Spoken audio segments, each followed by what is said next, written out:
The Sports Source is brought to you by Fast Frame, with exciting Vol sports prints now available.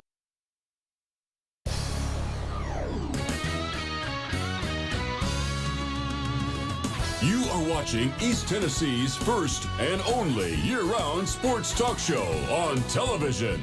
This is The Sports Source with your host, John Pennington. Good Sunday morning and welcome into The Sports Source. Well, Tennessee did exactly what we said they couldn't do. You can't go to Georgia and let the crowd get into it. You can't go to Georgia and turn the ball over. You can't go on the road and fall behind and still win. But they did. 34-31, this team is Nosferatu. They cannot be killed. We'll discuss that, and we'll especially discuss the change in attitude. Over the years, last few years anyway, I've wadded up a lot of shows in the last 2 seconds because it went from a Tennessee win to a Tennessee loss. Now that whole thing is reversed, makes it a lot more fun when you have to do it. We'll discuss that, and today, last week we just talked positive. Today, we're going to cover it all, but we're going to do it in UT fashion. So basically in each segment, most of the segments, we'll start with a negative, but we'll end with something better. So that's what we're going to do today. Let's dive right in. First segment of our program brought to you by Tennova Healthcare. When it comes to joint pain, so many people feel they have to live with it. But with recent innovations and top-notch orthopedic doctors, Tennova can help you beat joint pain. Visit Tennova.com to learn more about their orthopedics and about their joint pain clinics that they have. And they also have speaking setups where you can go and listen about joint pain and how to beat it. All right, want to welcome in the first wave of panelists, and we have 5 VFLs on the show. We have Bob Hodge right here. We have one that texted me yesterday and wanted on this show, Kyler Kerbison right there. We got Jimmy Himes down there, and at the far end we got Daniel Hood, VFL. All right, let me ask you this before we get to our graphic here. With 4 seconds left, raise your hand if you thought they were going to win. Not even Kyler and Daniel. Okay, I didn't think so either. Pretty amazing what this team has been doing over the last couple of years. I think we've got this thing ready to go. Seems like old times. You're on an 11-game win streak. Folks, that's an entire season. With minus 1 game, that's an entire season with no losses. 5th longest streak in UT history. Tennessee is 5-0 for just the 8th time in 65 years. 51, 56, 69, 73, 89, 92, 98, and this year. That's remarkable. The only 2 years in there where they didn't wind up winning the SEC, I believe, were 73 and 92. Snapped a 23-game road streak versus ranked foes yesterday at Georgia. And over the last 2 years, this incredible stat from ESPN, Tennessee 4-0 after trailing by 14. All of the teams in the FBS combined, 73 and 698. That's less than 10% winning percentage. Just remarkable what they're doing. As I said in the open, guys, this team is Dracula. I mean, they don't know how to lose. Jimmy, your thoughts on, a remarkable, there aren't many Hail Mary games in any school's history. Your thoughts on this team yesterday withstanding the gut punch. You gave up a 47-yard pass. Yeah. That should be it for any team, yet they don't quit. Well, they don't, and they benefited, of course, from a celebration penalty and then the offsides on the kick, which gave them field position enough to throw the Hail Mary. But even when I watched this team play, even when they were down 17-0, based on what I'd seen before, I thought, well, they're still in this thing. They just need to get a big play to get some momentum.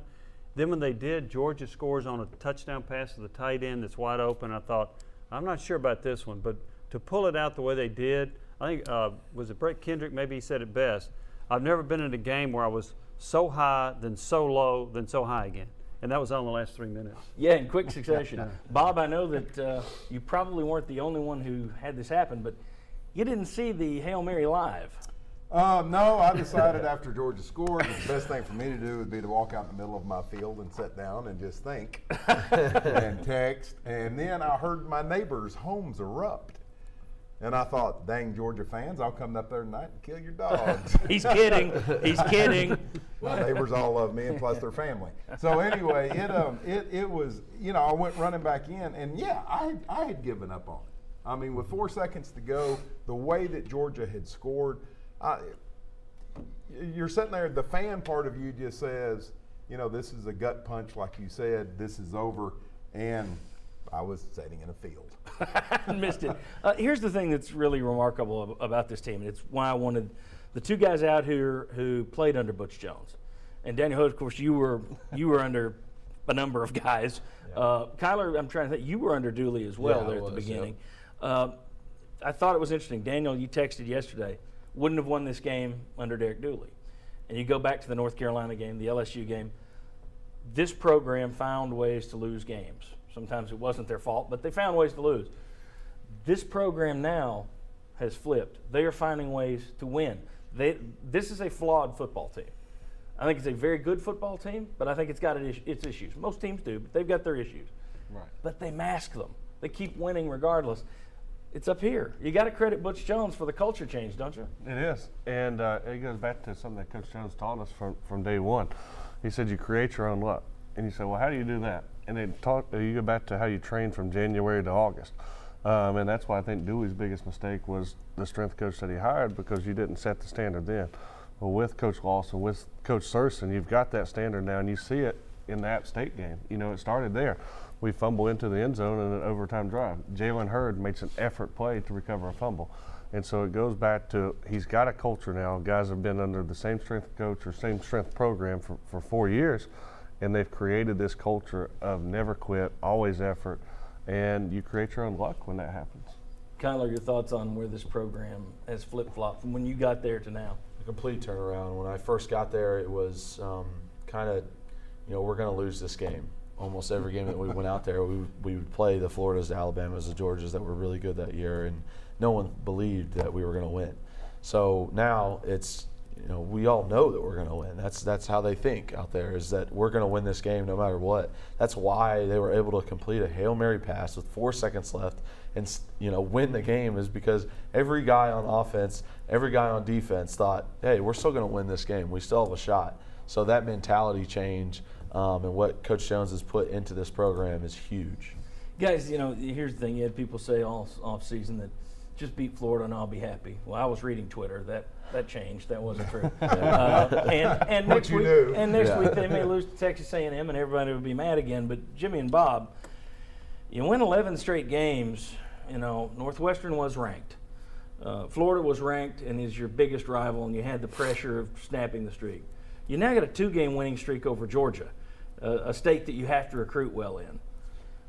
Whether there were some duds, North Texas is in that 11-game streak or not, 11 wins in a row is 11 wins in a row. Even if they lose next week, that doesn't erase the quantum shift in this program and where it was and where it is now. No, it's just like Collar said. It is a big quantum shift, and you do go into these games now.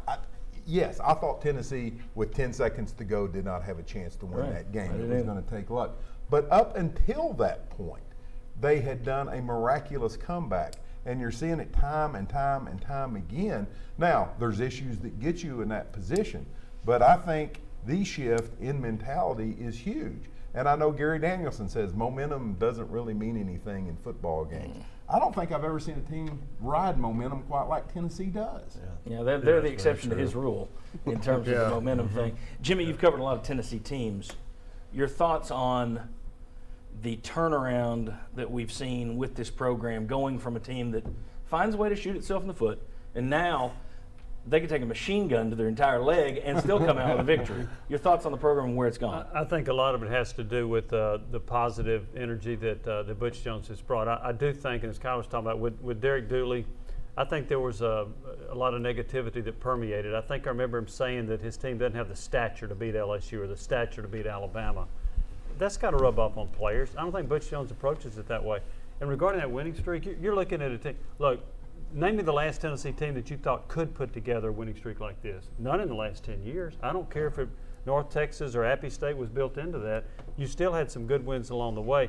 And they've overcome 62 points worth of deficits this year to win ball games. 62 points. You don't want to get the deficits, but boy, that's amazing to come back from that. Mm-hmm. They've also overcome the law, and it was 2 weeks ago.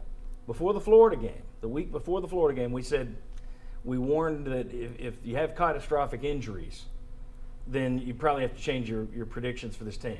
Well, since they lost Sutton, Reeves-Maben, and Kirkland, they're 2-0 against your biggest rivals in the East. It's a remarkable job what they've done, just absolutely remarkable.